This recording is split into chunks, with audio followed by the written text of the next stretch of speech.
I think credibility and all this stuff's really good, but being a new guy coming in town a year ago, it's the perception that the outsiders have about this county is killing them. Okay, the perception that it somehow lost all of its manufacturing when the furniture companies left. The perception, whether it's reality or not, that we have thousands and thousands of square feet of buildings that are decaying, not being used. The perception that our young people are leaving very quickly. Okay, that perception is what's hurting us. Also, we're competing against well-organized groups. To the west of us, we have Advantage West, okay?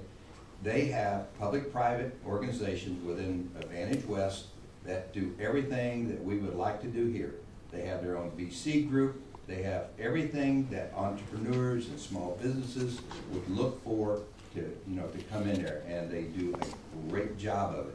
They go in and they certify these cities, city after city, as a entrepreneurial, small business friendly. They put them on the map.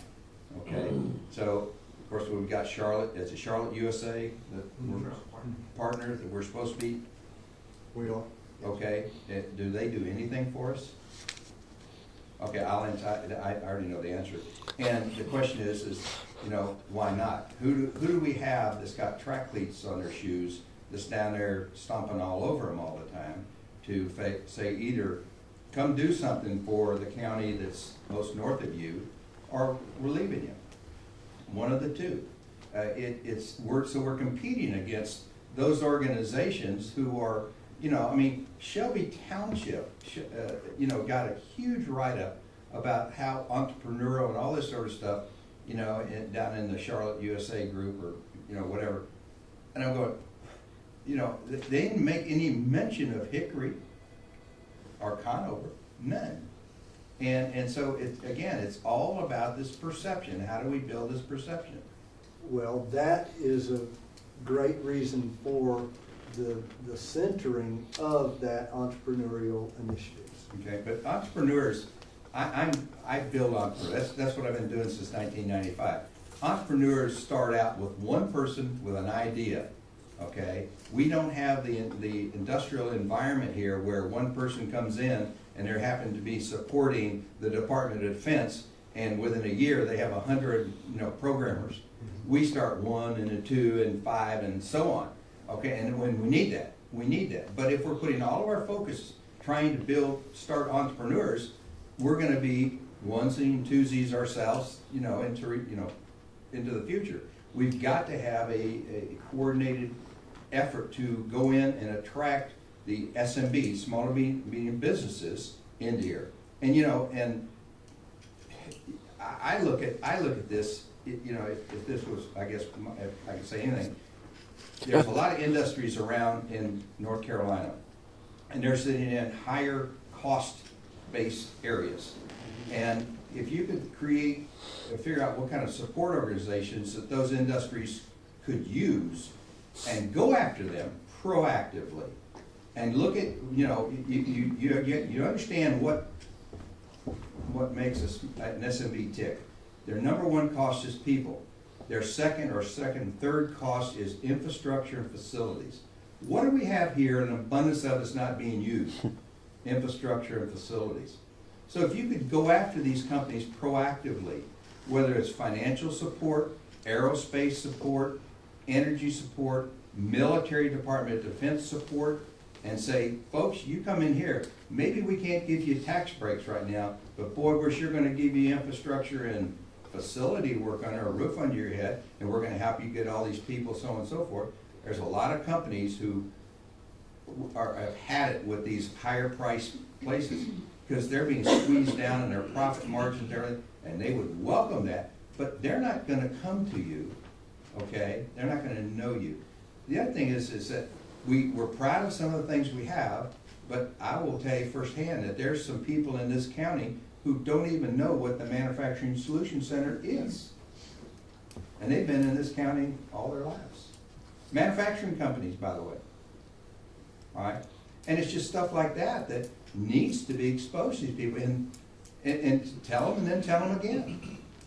But I think we're saying exactly the same thing.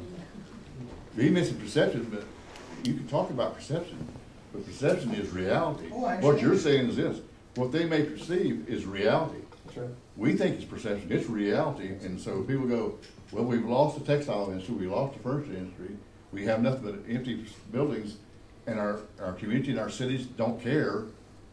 So we'll just have people ride bicycles. Well, I agree with Scott. You know, and I've talked to almost somebody in almost every one of the little cities around, whether it's Newton or whatever. They do desperately care. Yes. But they care only like this. They only care for their own self. And I have to this day, I've not been in a meeting where I've seen officials of the little cities that make up Catawba County come together.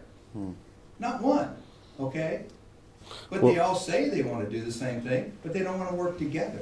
I'd like for you to talk about your concerns, like with CommScope's association with the Carlisle group that you've talked about before. Well, if you get into that, I mean, about the possibilities of losing that. I understand it. I mean, that's just something that our government needs to be involved in. I mean, with Carlisle acquiring CommScope, Carlisle is a merger and acquisition company. And they have their first responsibility when they acquire somebody is to give return on investment to their money people. And if we think for a second that they're buying this company to sit here and build it up and make it 2 or 3 times bigger, well, they might do that. But more likely, they're going to consolidate it at some point in time with some of the other acquisitions that they bought to make this big infrastructure, entity that they went after. They didn't come just by CommScope. They bought a bunch of other companies like CommScope.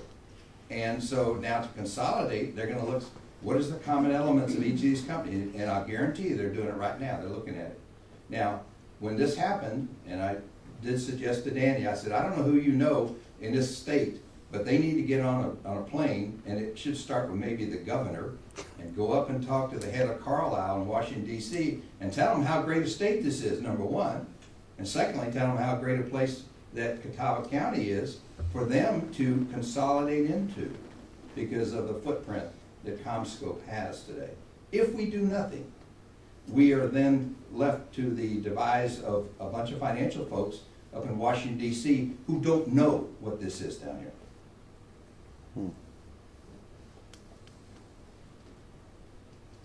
What's the next point of your presentation? We don't have time. One of the coolest things that in recent months is watching Steve Jobs in the presentation talk about the mating facility. Of course, Steve Jobs has been equated everything from Ben Franklin to Thomas Edison to higher. And certainly he has done a lot of amazing things, or did a lot of amazing things. This is something that we should be proud of as a community. A lot of people don't even know. They keep asking me, is that facility finished? Are they started on that facility? Of course, Apple's notoriously secretive. I've been inside the front door one time. That doesn't mean I've been in Cupertino and inside of there a lot more times than I've been in the front door of this one. However, it's my belief that in a few years, everybody, where are the jobs? The belief is, there's already more people there than they committed to over time. Already, on payroll, there are more people than they committed to for the entire period of time they were talking about. Not to include the 250 or so that are there making this place stay heated and electrified and cooled and all that sort of stuff on a more or less permanent contractual basis. So when I do go down there and peer above the fence, just like you all do, the parking lot is full. Plus, the reported solar farm that's being built down there, the fact that they're using up the real estate on the other side of the road for the solar farm allows that side of the road, what I call the compound side of the road, to be filled up in the future with more job creating opportunities. So I think that speaks of nothing but good news for this facility, that they're building the solar opportunity on the other side of the road. What you have is a reality, but perception is, like you said, that most people don't even know where it is. I didn't know it was even close to finished. I knew it got started, but I didn't know that. I don't even know exactly where it's located.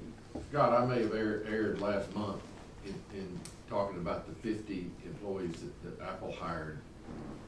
Can you tell us, or correct me, did they find them in here? Did they find them here, out of? Most of the people are from working distance of here.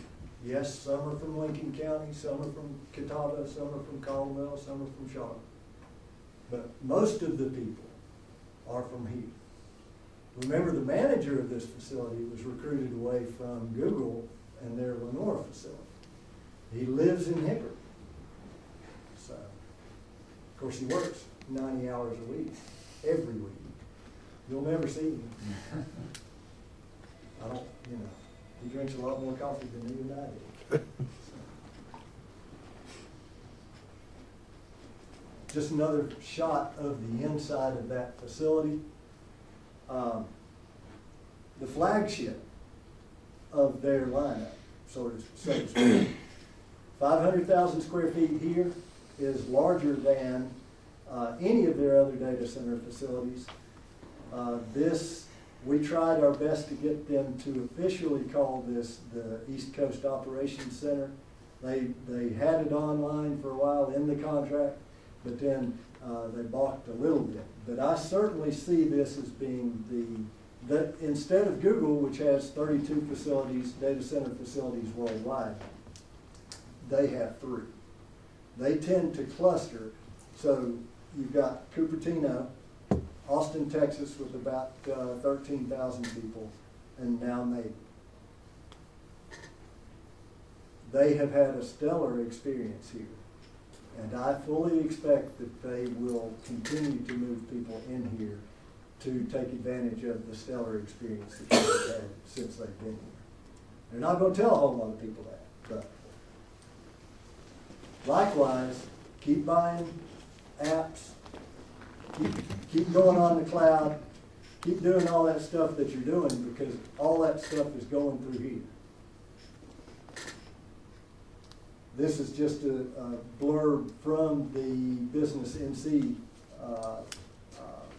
magazine a few months ago, just to show how serious they are about this facility. Now, they do consider this a operations facility, not a marketing facility. So they're not going to come out and talk too much about this facility because they want you focusing on their retail operations.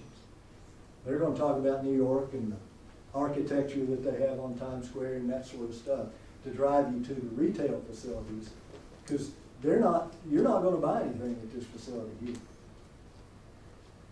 Turbocoating, this is the, I said 60 jobs, 110 jobs, sorry about that. Awfully good opportunity for us. Certainly we're seeing a lot of traffic right now from European investors as a result of the exchange rate.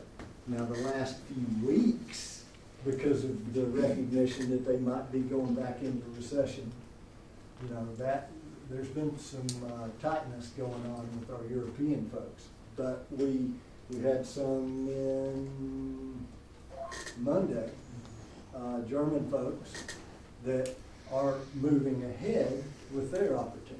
You'll see some good announcements in the upcoming weeks regarding international investment.